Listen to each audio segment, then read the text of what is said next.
Bumibili ang pagkain namin ng anak kong babae. Ayan siya, bilihan.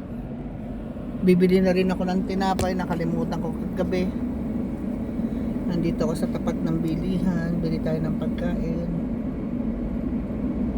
Anyhow, miss ko na po mag-vlog. Gusto ko nang magsagot sa mga taong nakakausap ko.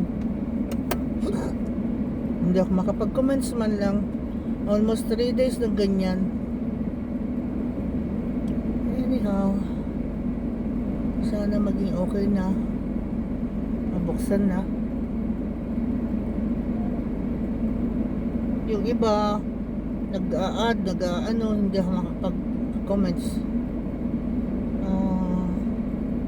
Hinihinga na nga ako ni Lolo Meta ng ng Lolo Mets ng account, tsaka IBAN number daw. Hinihinga na ako ng TIN number. Wala naman akong TIN number. Hindi naman kasi ako national ng Pilipinas.